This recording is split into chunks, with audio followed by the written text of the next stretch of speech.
Assalamualaikum warahmatullahi wabarakatuh. Malam para sedulur YouTube. Ketemu lagi dengan saya Agung Wijanarko. Seperti biasa para sedulur, di malam hari ini saya pengen ngajak para sedulur, sobat-sobat saya, teman-teman saya yang sudah subscribe di kanal YouTube saya ini untuk ngobrol seputaran peta perpolitikan di negara kita menjelang pemilu 2024 nanti. Jadi dari waktu ke waktu gitu kan, dari hari ke hari tahun 2024 itu semakin mendekat ya. Dan ini udah bulan September, jadi bulan Oktober ya adalah pendaftaran para capres dan cawapres yang akan maju di Pilpres 2024 nanti. Yang jelas saat ini ada 3 capres ya gitu kan, dan ada 1 capres yang sudah mengumumkan secara resmi cawapresnya, yaitu Anies Baswedan dengan pasangannya yaitu Muhaimin Iskandar atau Caimin gitu kan. Untuk yang 2 capres yang lain sampai dengan saat ini belum ya, itu belum mengumumkan pasangannya, dan tampaknya memang lagi betul-betul berhitung ya teman-teman. Tapi yang jelas dengan munculnya capres Anies Baswedan dengan cawapresnya Muhaimin Iskandar ini memberikan angin segar lah gitu kan, berita yang gembira buat para simpatisan ataupun buat masyarakat lapisan menengah ke bawah yang mungkin saat ini juga merasakan ya gimana sulitnya untuk mencari penghidupan, nafkah.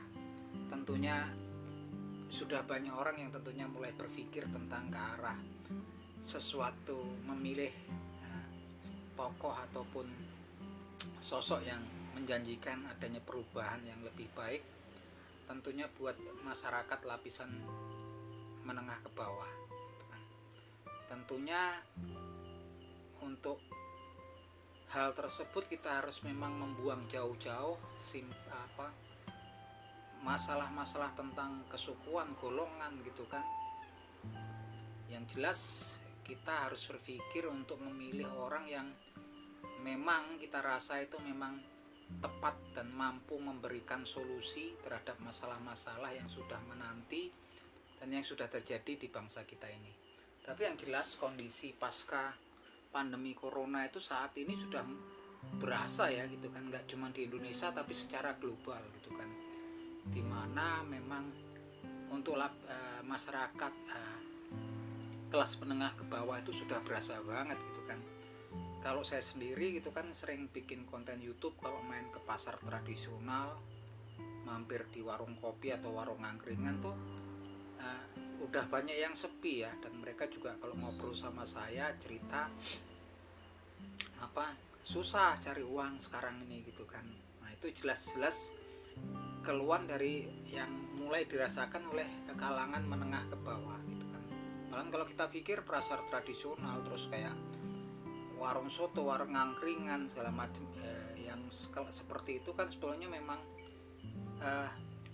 kebutuhan hidup sehari-hari itu pun sepi. Tampaknya memang terjadi penurunan daripada daya beli atau konsumsi masyarakat secara umum ya. Nah untuk itulah saya juga mengajak para sohib, para teman-teman untuk mulai berpikir, walaupun kita juga nggak berpengaruh banyak gitu kan, suara kita cuma 1, tapi paling enggak gitu kan kita punya harapan mulai berpikir tentang kenyataan atau fakta yang sudah terjadi pada kita, utamanya untuk kalangan kelas ekonomi menengah ke bawah. Itu jelas, dan saya rasa mulai sudah sepatutnya atau sewajarnya mulai berpikir tentang siapa yang pantas kita pilih gitu kan, kira-kira gitu kan, walaupun mungkin suara kita ya juga nggak begitu banyak berpengaruh gitu kan, karena memang mungkin sekarang kita udah mulai merasakan ya kondisi-kondisi yang memang agak susah ya untuk golongan masyarakat tertentu gitu kan. Untuk itu kalau saya sendiri mulai berpikir memang harus mengesampingkan tentang masalah kesukuan, golongan gitu kan, ataupun kelompok tertentu gitu kan, yang memang hal tersebut juga menjadi bahan untuk kampanye negatif gitu kan. Kita bisa lihat teman-teman sekarang kayak sekelas negara Inggris ya. Inggris ini juga negara sekuler gitu kan. Mayoritas penduduknya adalah orang kulit putih kan. Tapi untuk Perdana Menterinya mereka juga nggak begitu, rasa primordial atau kesukuannya juga nggak. Yang penting bisa menjalankan roda pemerintahan dengan baik gitu kan. Perdana Menteri Inggris adalah seseorang keturunan India ya, Rishi Sunak ya, orang keturunan India gitu kan. Bahkan ibu kota Inggris, London, wali kotanya ada seorang American ya, keturunan Pakistan ya, orang Muslim keturunan Pakistan yang menjadi wali kota Inggris gitu kan. Wali kota Inggris, wali kota London ini kan juga kota terbesar di Inggris gitu kan.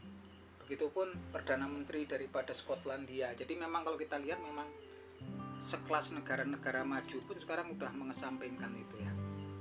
Dan kita pun saya rasa untuk saat ini janganlah kita terpengaruh atas isu-isu ataupun berita-berita tentang salah satu capres ya yang dihembuskan di media sosial yang jauh-jauh hari gitu kan, yang biasanya berkaitan dengan sara, kesukuan segala macam. Kalau menurut saya sendiri ya, siapapun nanti yang sepantas memimpin negara ini adalah orang yang betul-betul kita rasa yang memiliki kemampuan, memiliki kredibilitas gitu kan, memiliki kemampuan di sini adalah intelektualitasnya dan memiliki kredibilitas itu untuk memberikan solusi ya, solusi atas yang jelas untuk saat ini adalah masalah perekonomian, itu yang jelas untuk kalangan kelas menengah ke bawah.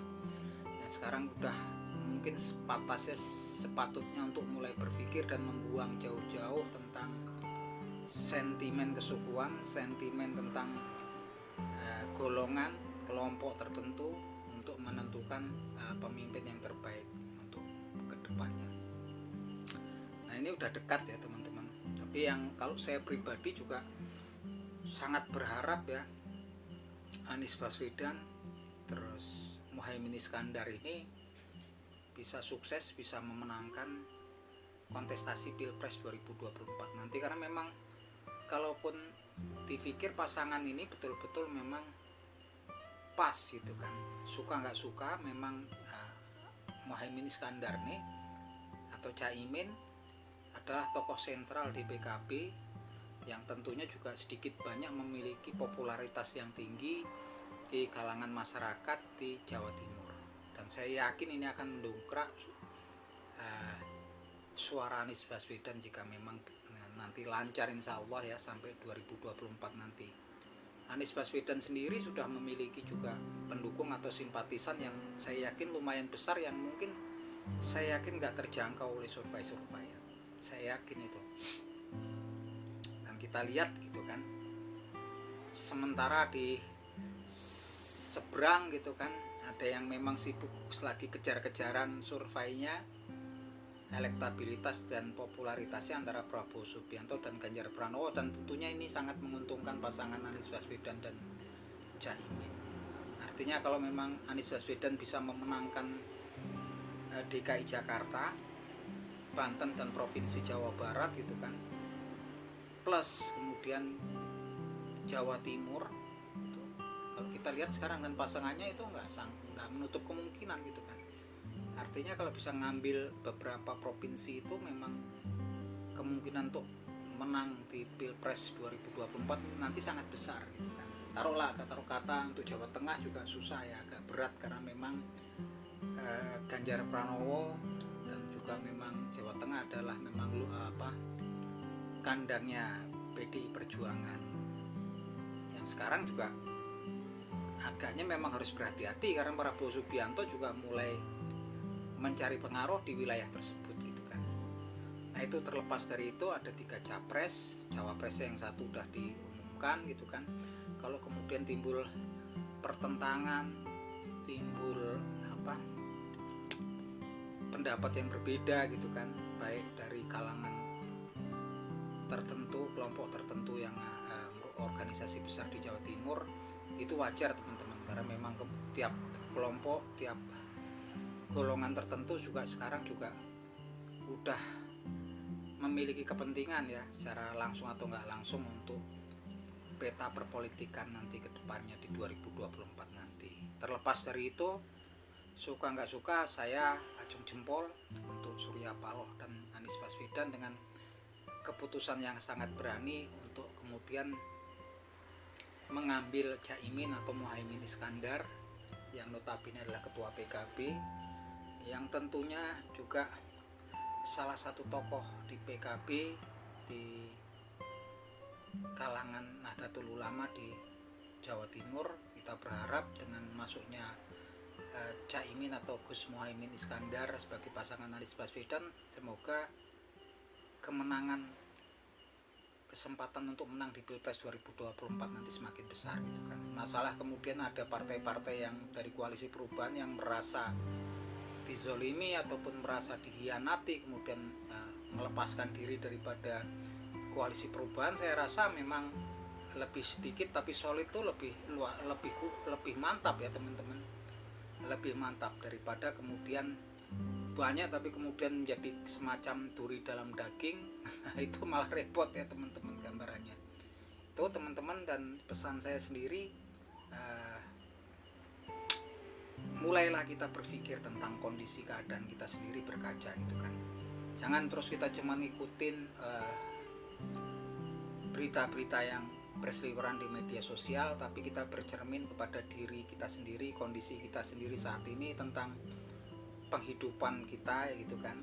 Gimana situasi kalau kemudian kita mencari penghidupan, khususnya buat kalangan ekonomi kelas menengah ke bawah, tentunya sudah merasakan. Dan kalau sudah merasakan, mungkin ada baiknya mulai berpikir kemana sebetulnya pilihan kita di 2024 nanti. Oke gitu teman-teman, salam seduluran dari saya Bumi Janarko dari Yogyakarta.